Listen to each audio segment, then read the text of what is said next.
Assalamualaikum warahmatullahi wabarakatuh.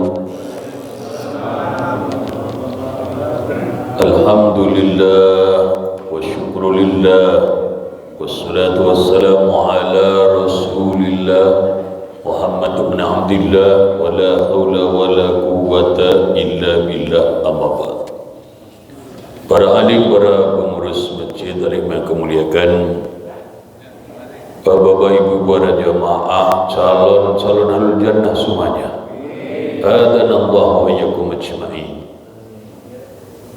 Semoga kita ditakdir oleh Allah Subhanahu wa taala, walaupun jadi orang banyak harta tapi tetap zuhud. Mantap enggak kira-kira? Walaupun kaya raya tetap zuhud. Apalagi kalau belum kaya gitu, mesti zuhud gitu. Zuhud kepaksa namanya itu.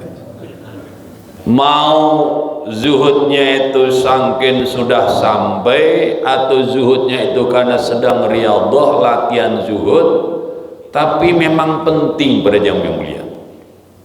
Masalah zuhud ini menjadi penting. Sebelum kita lanjut ke bab berikutnya, bab zuhud ini akan kita lanjutkan lagi kutipan keterangannya yang bagi kitab di halaman 40 di bagian dalam tuh, baris yang kedua. Waruya an Abdillah bin Mas'udin radhiyallahu anhu, diriwayatkan dari Abdullah bin Mas'ud radhiyallahu taala anhu, annahu qala, sungguhnya beliau berkata, Abdullah bin Mas'ud sahabat Nabi, beliau mengatakan, raq'atani min zahidin alimin khairun min ibadatil mutabidin al mujtahidina ila akhir dari abadan sarmadan.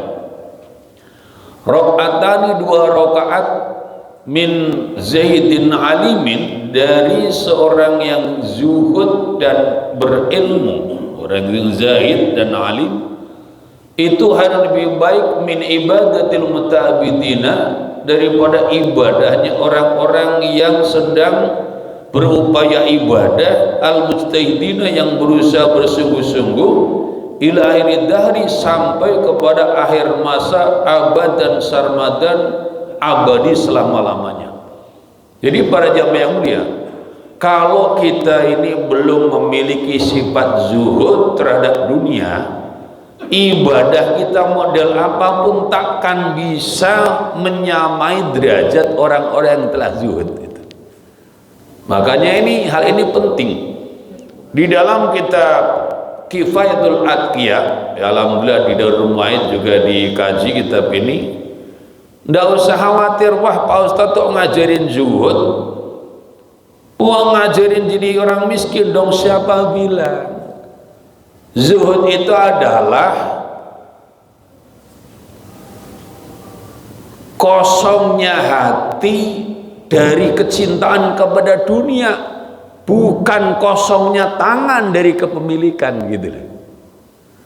Orang zuhud itu bisa saja di tangannya banyak sertifikat, di tangannya banyak kunci, di tangannya banyak surat-surat berharga, tapi di hatinya tidak ada kecintaan kepada semua itu, karena cintanya telah diberikan kepada Allah Subhanahu wa ta'ala, Rasulnya, dan perjuangan di jalannya. Mantap enggak kira-kira ya?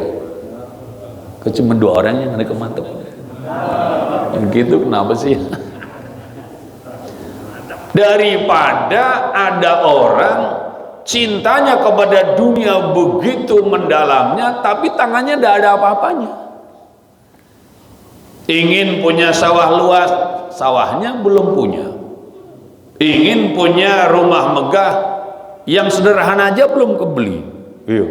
Ingin mobil Rolls Royce yang 25 miliar harganya, Avanza aja masih bingung. Betul ya kira-kira? Mending kita punya segalanya yang kita mau, tapi hati kita kosong daripada kecintaan, karena cintanya telah diberikan kepada Allah. Orang yang seperti ini para jamaah yang mulia, 2 rakaat sholat sunnahnya lebih berharga di hadapan Allah daripada entah berapa banyak rakaat ibadah orang yang hatinya masih gandrung kepada dunia selama-lamanya. Menurut Ibnu Mas'ud demikian. Wa qala ba'du sahabati, dan telah berkata sebagian sahabat, li sadri tabi'ina, kepada para tokoh tabi'in. Jadi ada kalangan sebagian sahabat dialog dengan para tokoh tabi'in. Tabi'in itu artinya orang-orang yang bertemu dengan para sahabat namun tidak pernah bertemu dengan Rasulullah sallallahu alaihi wasallam. Nah, sahabat ini orang-orang yang pernah berjumpa dengan Rasulullah dan beriman kepadanya. Apa dalam dialognya itu? Antum aktsaru a'malan wa ijtihadan min ashabi Rasulillah sallallahu alaihi wasallam wa hum kanu khairan minkum.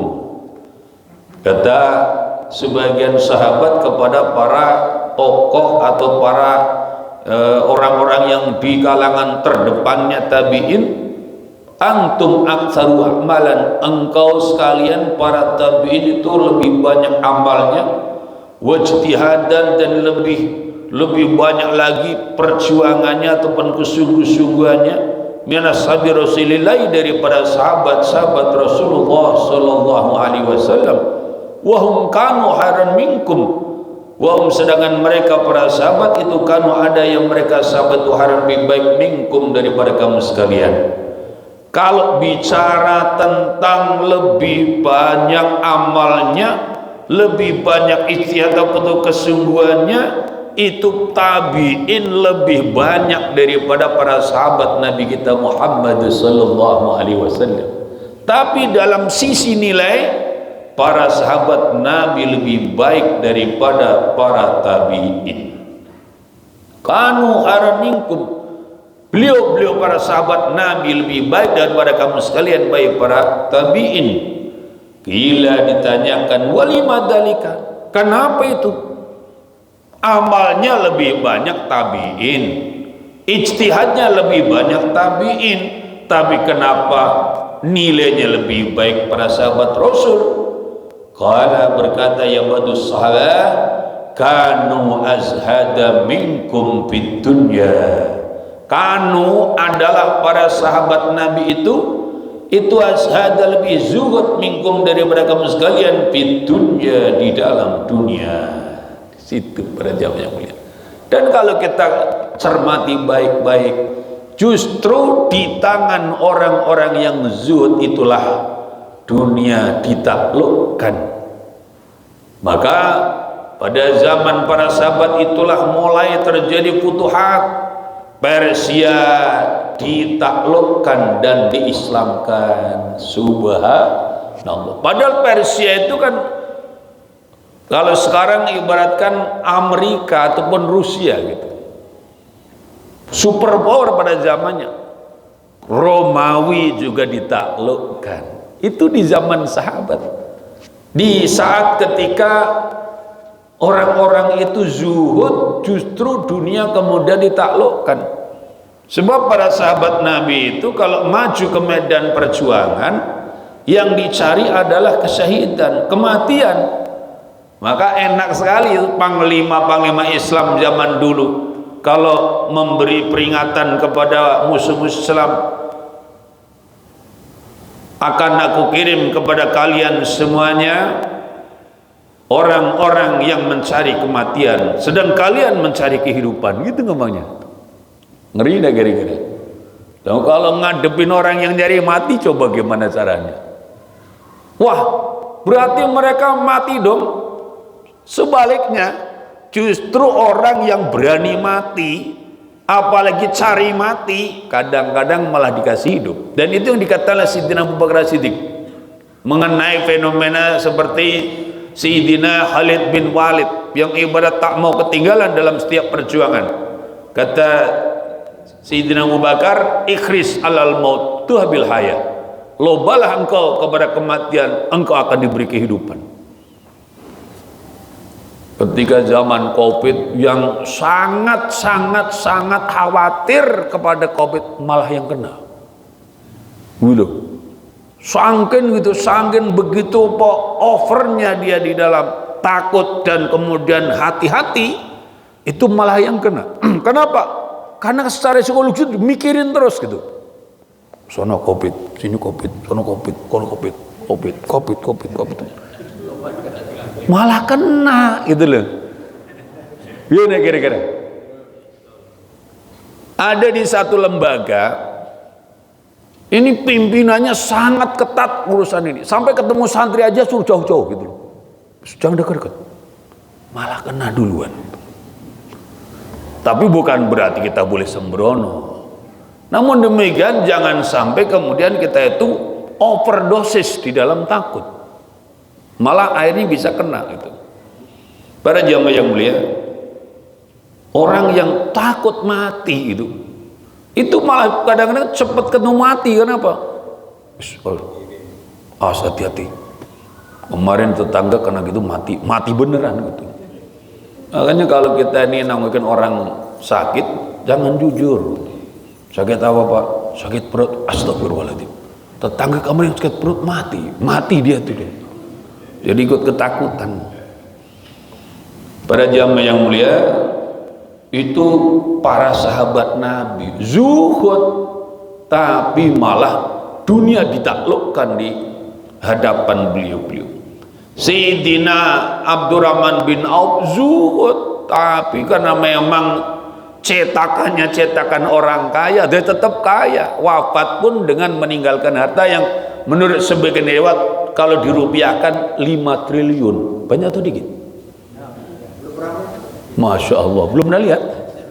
Itu ketika wafat hartanya sebagian dibagikan, bahkan orang-orang kaya pun ikut ngambil bagian. Kenapa? Barokah katanya, rezeki yang barokah.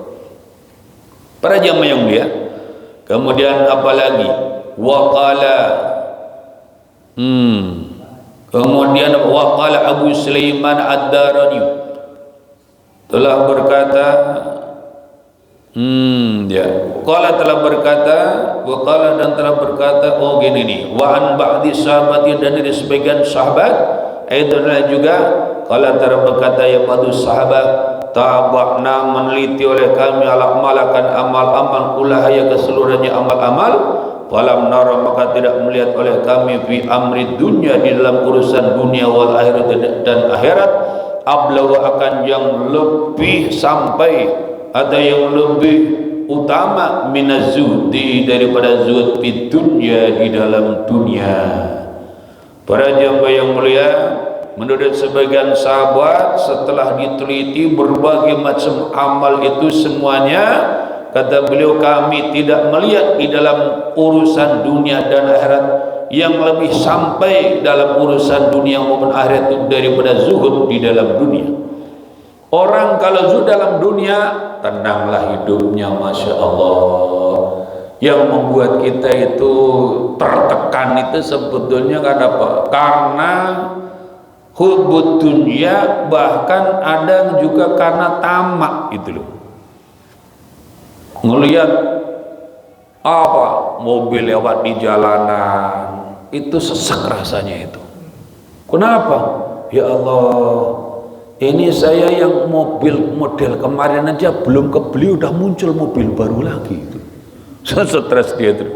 Motor juga begitu, ada saja model baru gitu. Jangan-jangan nanti istri model baru juga tuh. Orang kalau tidak ada zuhudnya jadi begitu, apalagi tamak itu. Tidak ada habis-habisnya gitu. Makanya kemudian zuhud ini, Masya Allah. Lalu bagaimana supaya kita bisa zuhud? Ya, minta kepada Allah. Allahumma nas'aluka az-zuhda fid dunya, kan gitu. Dan sebagainya. Bahkan sebagian berdoa, Allahumma nas'aluka az-zuhda wa syahadah. Ya, zuhud dan kesyahidan. Wa qala Abu Sulaiman Ad-Darani telah berkata, Syekh Abu Sulaiman Ad-Darani radhiyallahu ta'ala anhu, sa'altu, aku bertanya Ma'rufan Al-Karhi akan Ma'ruf Al-Karhi radhiyallahu ta'ala anhu anni ta'iina, tentang orang-orang yang taat lillahi kepada Allah, bi ayyi syai'in, dengan mana-mana sesuatu itu qadaru mampu yang mereka ta'imun ala ta'ati, atas taat. Para jemaah yang mulia, seorang waliullah yaitu Abu Sulaiman Ad-Darani radhiyallahu ta'ala anhu, beliau mengatakan, aku bertanya kepada Ma'ruf Al-Qarhi, berarti gurunya,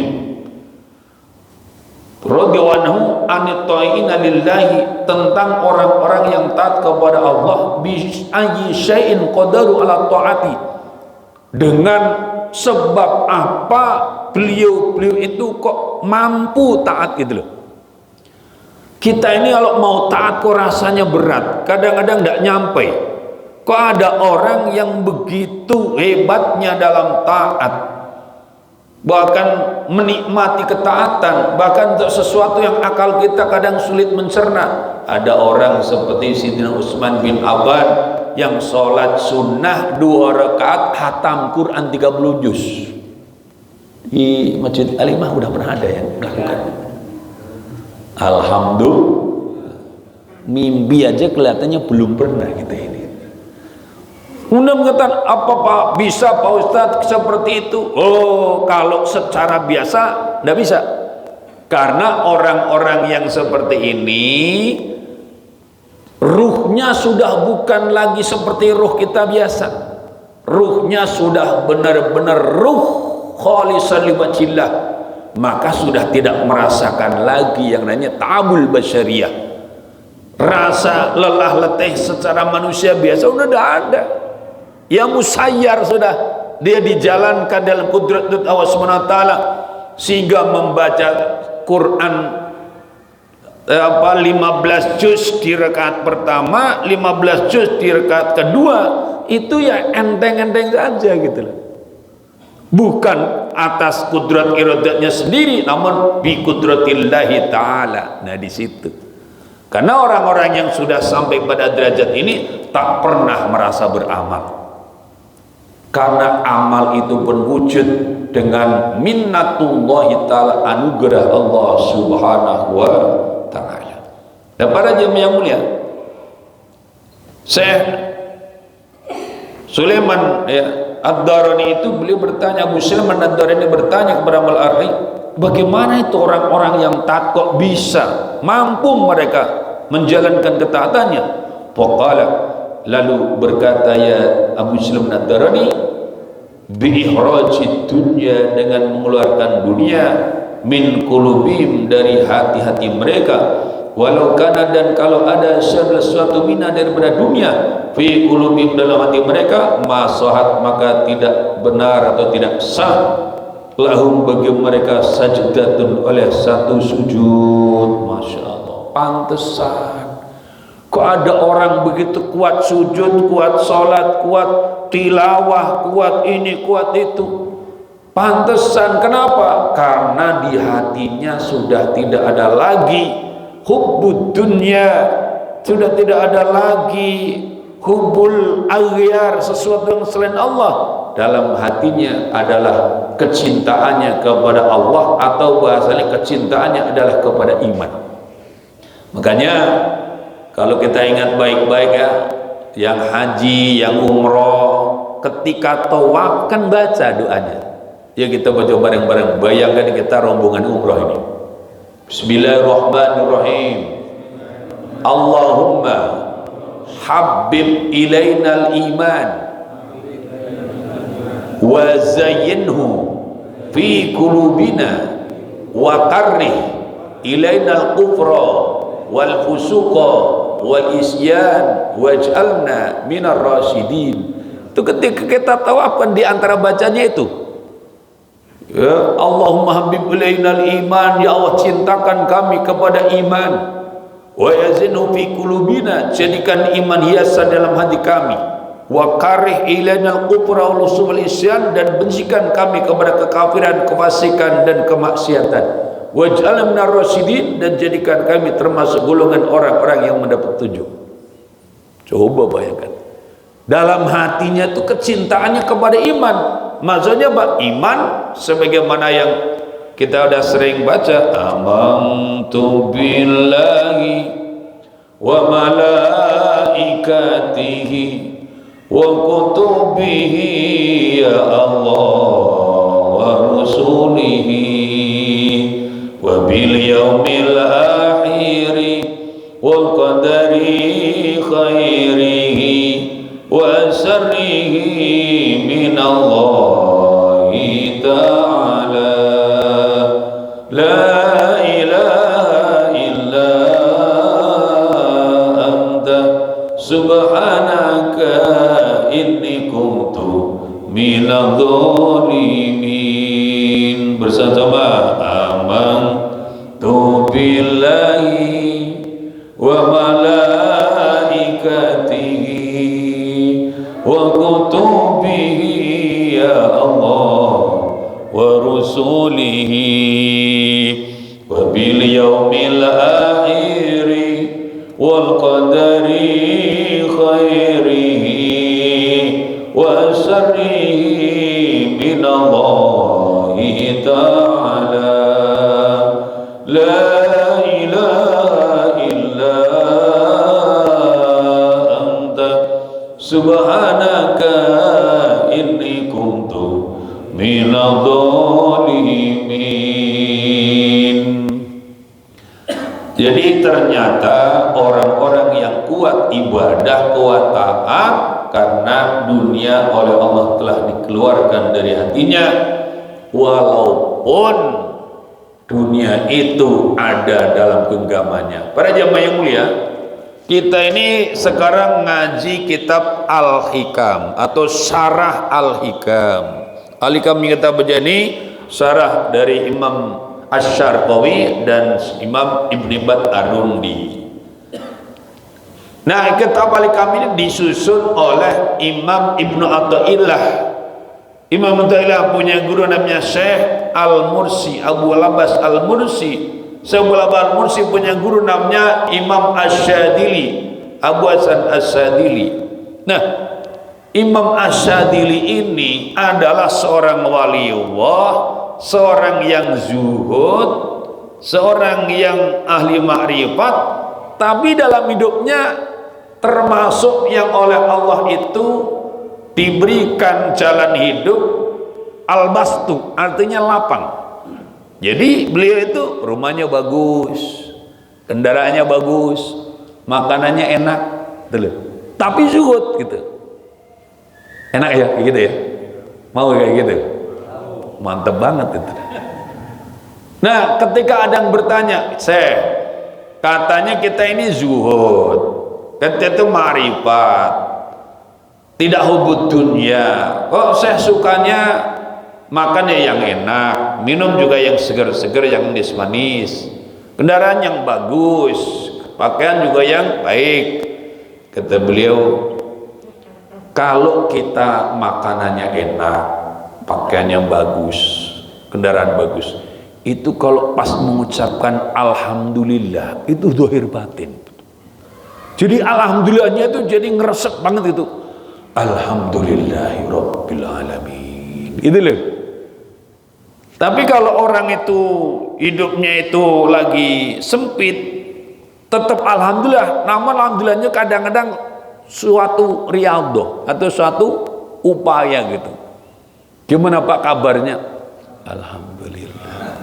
Alhamdulillah sambil kayak gimana gitu ya itu. Nah itulah repotnya itu. Kalau memang oleh Allah kita diberi kehidupan yang luas, ya dijalani kehidupan itu supaya syukurnya benar-benar syukur gitu loh. Tapi memang orang hidup beda-beda cobaannya. Beda lagi dengan salah seorang waliullah yaitu Syekh Ahmad Arifai. Kalau beliau sebaliknya, hidupnya itu dalam keadaan maqamul qabdi istilahnya, sempit. Sampai-sampai mas kawinnya aja masih ngutang gitu loh.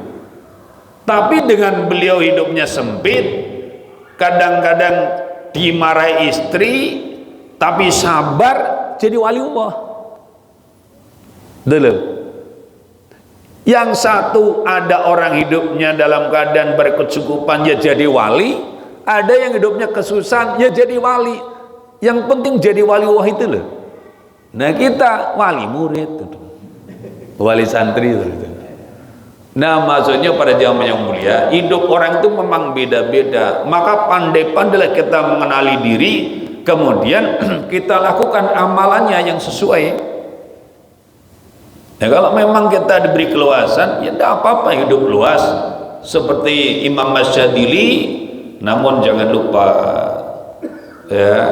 lupa untuk tetap Allah dan Allah. Kan pernah ada yang mempertanyakan gimana sini syekh, mursyid atau bahkan merupakan yang menjadi pencetus Thariqah Syadiliyah, kok hidupnya kalau orang kata orang mewah atau apa luas begitu. Nah, katanya ada yang terus dicowi orang yang mempertanyakan itu, terus diajak jalan-jalan dengan kendaraan beliau, suruh membawa air di mangkok, jadi airnya itu penuh, terus pegang, tolong ya kamu jalan-jalan bareng saya nanti, jagain jangan sampai tumpah air di mangkok itu. Jelas ya perintahnya ya? Diajak jalan-jalan keliling-keliling gitu. Dulu kendaraannya berarti apa? Kalau ndak unta, kuda, atau mungkin barangkali ada daukar gitu. Sudah puas berkeliling, ditanya sampai rumah itu, gimana tadi, sudah kemana saja jalan-jalannya, gimana pemandangannya indah? Jawabannya gimana kira-kira? Hah? Nah itu kira-kira, walaupun keliling kemana-mana ndak ngelihat apa-apa, dia konsentrasi badan jagain air itu. Nah begitulah kiranya beliau itu, walaupun semua ada di tangannya, di badannya, di rumahnya, di halamannya, di lacinya, tapi konsentrasinya itu hanya Allah. Jadi ndak ngelihat yang lain-lain itu. Kira-kira begitu. Jelasinya pakai teori kan ruwet, udah gitu aja. Ini dijawabnya baru mudeng, oh begitu. Maka ya tidak bisa dipersamakan gitu. Tidak bisa bersamakan, oh itu orang bagaimana hubudunya, ya belum tentu. Ada orang kaya raya tapi zuhud, ada orang yang fakir tapi malah hubudunya bisa terjadi.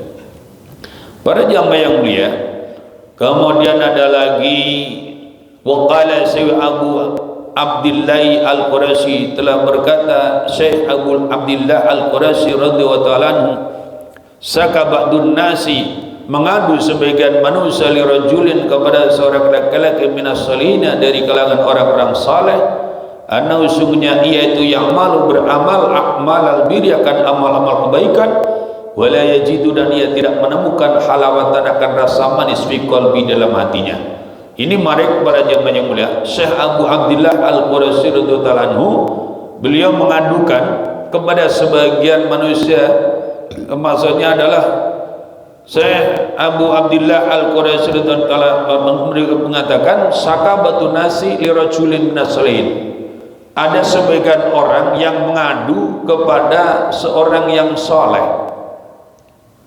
Apa aduannya? Anau ya'malu amalan biri wa la yajidu halawatan fi qalbi, bahwa orang itu telah melakukan amal-amal kebaikan namun ia tidak merasakan rasa manis di dalam hatinya.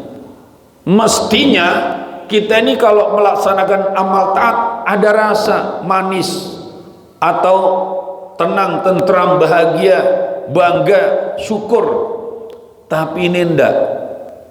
Amal-amal kebaikan ditunaikan tapi rasanya itu anyep, hambar, tawar, tidak ada rasa apa-apa, bahkan jenuh. Waqala, lalu berkata, ya rajulun minas salihin, jawabannya apa? Ada orang sudah melaksanakan amal-amal ketaatan, amal-amal kebaikan tapi tidak ada rasa manis di hati. Li'anna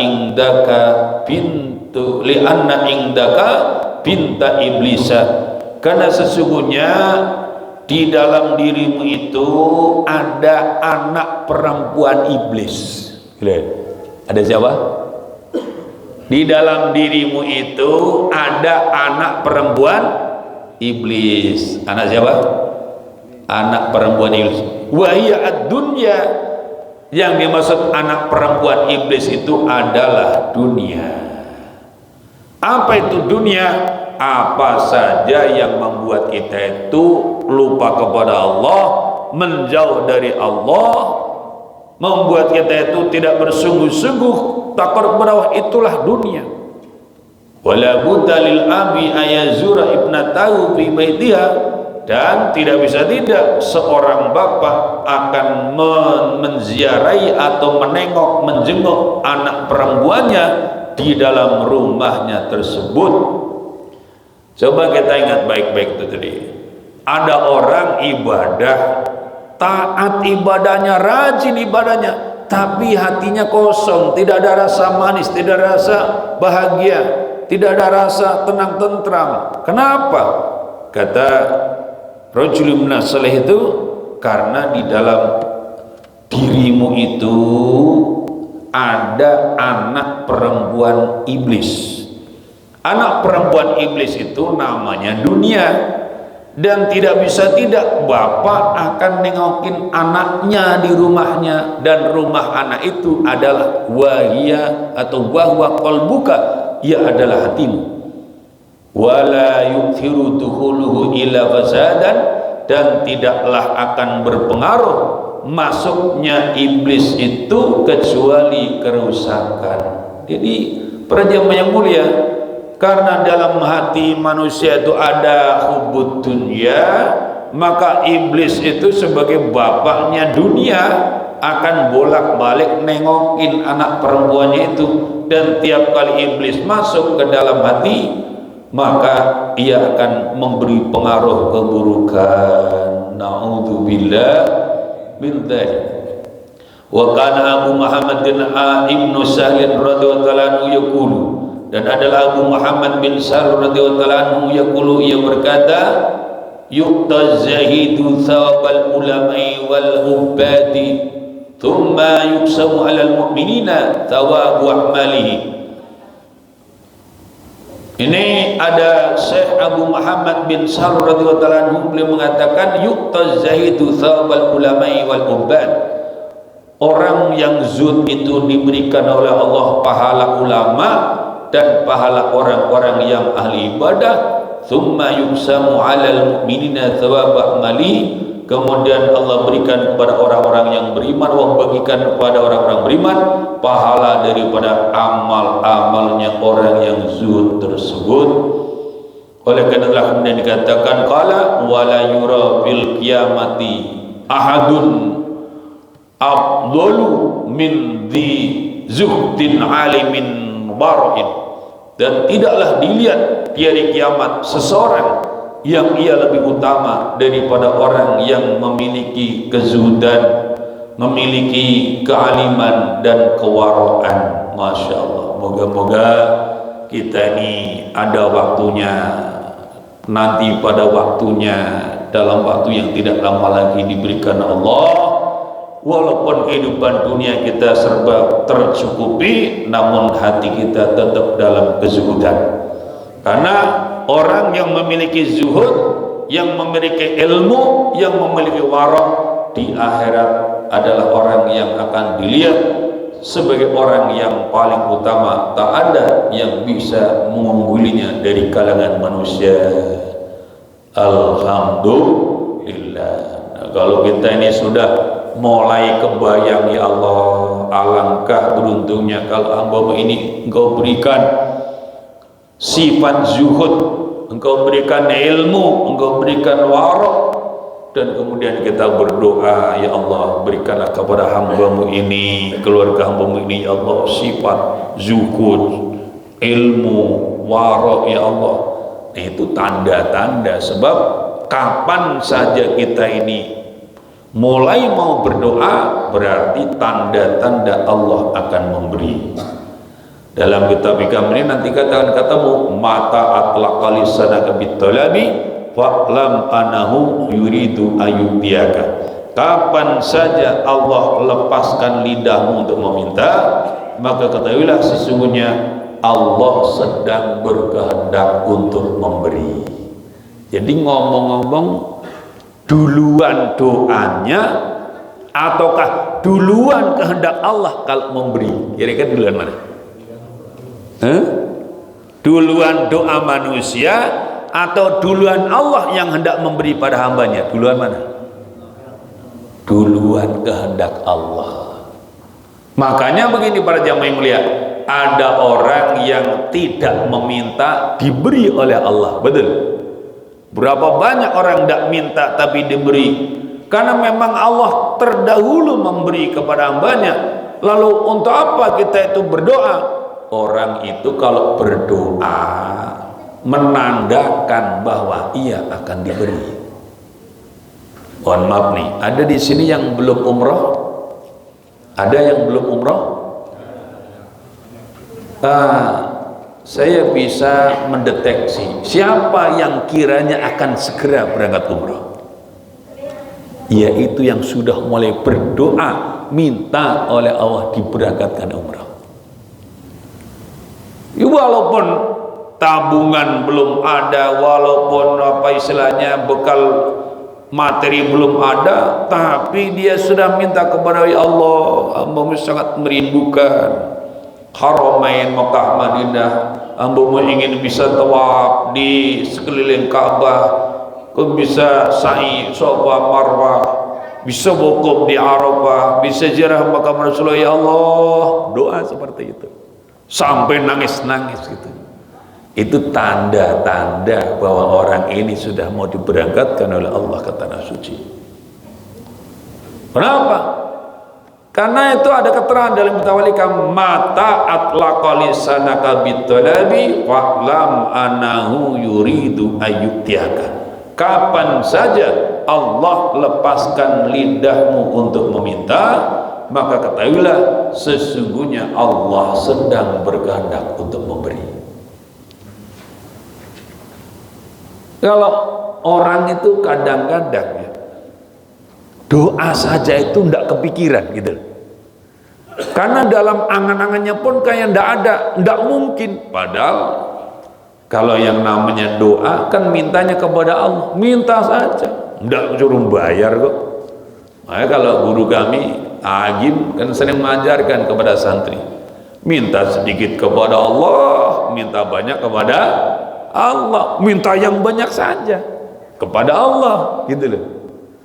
Dan para jemaah yang mulia, kalau udah bicara kepada Allah nih, nanti kita akan ketemu juga dalam kajian kita ini, ma tawaqqafa matlabun anta talibu bi rabbik wa ma tayassara matlabun anta talibu bi nafsik. Takkan terhenti satu cita-cita, satu tujuan, satu perjuangan yang engkau hendak meraihnya dengan mengandalkan pertolongan dari Tuhanmu, tetapi takkan mudah satu tujuan, satu cita-cita yang kamu hendak raih dengan mengandalkan kepada kemampuan dirimu sendiri. Jadi kata kuncinya itu pada gantungan. Kepada siapa kita gantungkan? Maka kan bagi kita yang udah ngaji kita balik kami ini, kalau ditanya tentang masa depan kan sudah pada oke semua kan? Ingat ya kira-kira kalau ditanya, Bapak sekalian, bagaimana masa depan kita? Wah, lupa nih berarti ini. Ini pelajaran nomor 1 ini. Kalau ditanya tentang masa depan kita, jawabannya cuma satu, insya Allah cerah. Gitu. Waduh, payah ini tuh. Ini pelajaran nomor 1 ya, lupa. Coba, bagaimana masa depan kita? Kurang mantap, kurang mantap. Coba dengerin baik-baik. Insya Allah cerah. Itu. Insya Allah cerah. Bagaimana masa depan kita? Kurang dikit. Insya Allah cerah. Bagaimana masa depan kita? Bagaimana masa depan anak cucu kita? Jangan kendor, tetap. Insya Allah cerah. Tapi insya Allahnya jangan sampai ketinggalan. Cerah, wah coret. Sebab kalau tidak pakai insya Allah berarti tidak ingat kepada Allah. Oh, ma tayassara matlabun anta talibu binafsik. Takkan mudah sesuatu yang kau hendak raih, hendak cari dengan mengandalkan kemampuan dirimu sendiri. Maka para jamaah yang mulia, Misalnya kita umat Islam punya cita-cita tentang masa depan, tegaknya kembali syariat Islam secara kafah, tegaknya kembali kebenaran Islam di seluruh dunia. Terus ada orang mengatakan, tidak mungkin. Betul, tidak mungkin kalau digantungkan pada diri manusia itu sendiri. Kalau digantungkan pada kemampuan kita ataupun siapapun makhluk. Tapi kalau digantungkan kepada kudrat Allah, maka tak boleh kita mengatakan tidak mungkin. Itu berselisih dengan akidah. Sebab kalau Allah yang berkehendak, innama amruhu idza arada syai'an ayyaqula lahu kun fayakun. Kita ini kadang-kadang aneh. Ada sesuatu dikatakan tidak mungkin, mana bisa. Padahal kita itu langganan baca Yasin. Ada orang lagi hamil, bacakan Yasin. Lahiran, baca Yasin. Sunatan, nikahan, semua serba Yasin kok. Mengatakan mana bisa, mana mungkin. Untuk urusan yang digantungkan kepada Allah, baca baik-baik ayatnya. Innama amruhu idza arada syai'an ayyakuna lahu kun fayakun. Kalau dalam ayat lain, wa ma dzalika 'ala Allahi bi'aziz, dan itu semuanya bagi Allah tidak ada sulitnya. Nah, di sini aja problem utamanya, apakah kita sudah benar-benar taqarrub kepada Allah Subhanahu wa taala. Ini para jamaah yang mulia, kita ini umat Islam beda jalan hidupnya dengan jalan hidup orang-orang di luar Islam. Saya tidak enak nyebut jalan orang kafir, tapi ini benar-benar kita pahami. Sebab apa? Kadang-kadang kita itu bertanya-tanya, kenapa ya kok di mana-mana fenomenanya atau kecenderungannya kalau orang-orang kafir dunianya pada luas-luas, ibaratkan secara ekonomi mereka kaya-kaya, kok umat Islam sebaliknya, gitu-gitu ya? Betul ya? Ada yang nanya gitu. Ternyata model kayak begitu itu sudah tertulis dalam kitab. Itu kemarin saya khutbah di Masjid Darut Tauhid. Ini masih ada waktu ya, belum titit ya. Berapa menit lagi nih? Oh masih, saya akan bacakan nih, mumpung ada waktu. Kalau baca bab berikutnya nanti tidak cukup waktunya. Mari kita lihat keterangan dalam kitab Tambihul Ghafilin. Jadi ternyata apa yang kita curhatkan itu sudah pernah disampaikan oleh seorang nabi. Waruya warawa Abdullah ibn al-Harsi an ibni Abbasin. Abdullah bin Hars dari Ibnu Abbas meriwayatkan, qala, beliau berkata, saka nabyun minal anbiya ila rabbi. Ini keterangan kitab Tambihul Ghafilin. Seorang nabi dari para nabi Allah mengadu kepada Tuhannya, yaitu Allah Subhanahu wa taala. Ini seorang nabi curhat kepada Allah. Bahasa sekarang gitu. Ya Rabbi, al-abdul mu'minu yuti'uka wa yajtanibu ma'asyaka tuzwa anhu dunya wa tu'radu lahul bala'u.